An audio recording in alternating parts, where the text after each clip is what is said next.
M. Yvon Moubengaï pour la lecture de la charte, eh bien, tout est clair et net ici qu'il est question de pouvoir envisager l'alternative de 2028. À présent, je fais appel ici à l'honorable Adosnomassi Banikina pour la lecture de la déclaration. Je tiens à préciser qu'il est le président du comité national. Messieurs et dames, sous vos applaudissements, l'honorable Adosnomassi.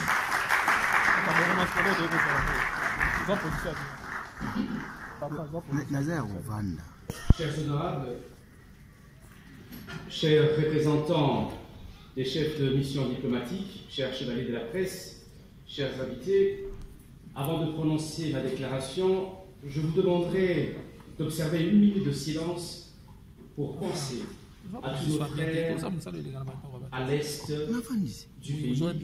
Et nous allons aussi penser pendant ces instants à l'un des initiateurs de ce grand mouvement, Sergio Hello, qui nous a quittés. Merci d'observer une minute de silence.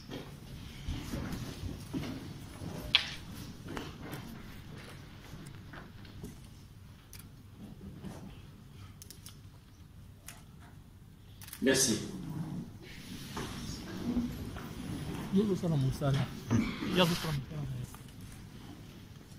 Très chers compatriotes, la République démocratique du Congo, notre cher et beau pays, vient de boucler son 4e cycle électoral avec les scrutins de 2023. Un cycle qui a été caractérisé par plusieurs irrégularités ayant affecté l'intégrité des différents scrutins. Il est temps de nous questionner sur l'existence de cette CENI qui, au lieu d'être un organe indépendant, transparent et crédible, s'est transformée en une institution inutilement budgévitor et porteuse des germes de conflits sociopolitiques qui risquent d'embraser notre pays. De même qu'on est en droit de s'interroger sur le caractère républicain de la Cour constitutionnelle et de notre appareil judiciaire en général. Est-il impartial? N'assistons-nous pas à une dérive dangereuse où la justice tend à devenir un instrument politique au service des intérêts des plus forts et des plus riches? Lorsque la justice est aux ordres, elle n'est que parodie, susceptible de fissurer la cohésion nationale, tout en mettant en péril l'impératif de construire une démocratie apaisée. Le cycle électoral qui vient de se terminer dans une grande confusion s'est aussi caractérisé par un émiettement sans cesse croissant de l'électorat entre une multitude des partis et plateformes politiques. Un cycle qui a non seulement laissé l'opposition divisée, mais qui a aussi réduit son impact à une portion congrue. Très chers compatriotes, messieurs les chevaliers de la presse, chers invités, à l'heure actuelle, l'environnement politique congolais a besoin d'une opposition politiquement crédible et idéologiquement clairvoyante. En termes simples, la République démocratique du Congo a besoin d'une opposition capable de se rallier derrière l'intérêt du peuple, car les égos des figures de proue de l'opposition constituent le grand obstacle à une vision fédératrice. Il s'agit là du contexte qui émane de ces élections et qui ne pourrait, hélas, permettre au jeu politique national de disposer d'un contrepoids adéquat dont chaque démocratie a besoin pour sa survie. L'opposition est essentielle à notre démocratie, mais également au bon fonctionnement de nos institutions. Chers compatriotes, comment y remédier? Fort de ce constat unanime, il s'impose la nécessité de repenser l'opposition congolaise afin de la façonner en une alternative crédible. Nous citerons 5 raisons majeures qui militent en faveur de cette refonte de l'opposition congolaise. Celles-ci ne sont bien évidemment pas exhaustives.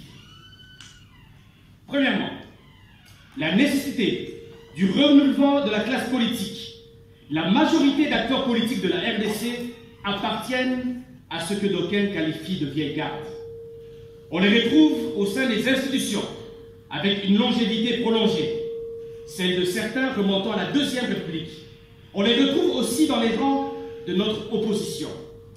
Ils doivent reconnaître leur responsabilité dans la détérioration remarquable de la vie sociale et sécuritaire de notre pays. Ne serait-il pas temps pour eux de laisser place à une nouvelle classe politique? Deuxièmement, l'inexistence d'une réelle opposition après le scrutin de 2023. Les élections de l'année dernière ont mis quelques candidats présidents de l'opposition en face du candidat président Félix Tshisekedi. Ce scrutin a mis à nu l'incapacité des présidentiables de l'opposition à placer l'intérêt de la nation devant leur intérêt égoïste. Cette triste réalité a laissé la République démocratique du Congo avec une opposition déliquescente. Comme la nature a horreur du vide, ce vide doit être comblé, non pas par une nouvelle offre politique, mais par une approche radicalement différente de faire l'opposition. Troisièmement, l'opposition doit se constituer en force de proposition pendant un mandat, afin de mieux se préparer aux échéances électorales futures. La première faiblesse de l'opposition congolaise consiste à attendre la veille des élections pour se ranger en ordre de bataille. Sa deuxième faiblesse consiste à ne critiquer que sur le plan politique, économique, social que culturel, sans jamais formuler des propositions constructives pour l'intérêt du peuple congolais. L'opportunisme électoraliste et les critiques creuses doivent laisser place à une opposition réfléchie et responsable qui positionne l'intérêt supérieur de la nation au-dessus des considérations partisanes et personnelles. Quatrièmement, la nécessité d'injecter une forte dose idéologique dans le jeu politique congolais est impérieuse, sans devoir servilement copier le modèle des démocrates occidentales qui repartissent les opérateurs politiques entre la gauche, la droite ou le centre. Les offres politiques congolaises doivent se départir du tribalisme, du clanisme, du régionalisme, du népotisme, du favoritisme, du clientélisme, de la corruption, du vol, de la fraude, des détournements des deniers publics ou de l'enrichissement illicite et autres antivaleurs qui gangrènent l'État congolais. 4 cycles électoraux. La maturité doit se traduire par l'émergence d'une arène politique différenciée en fonction des considérations idéologiques.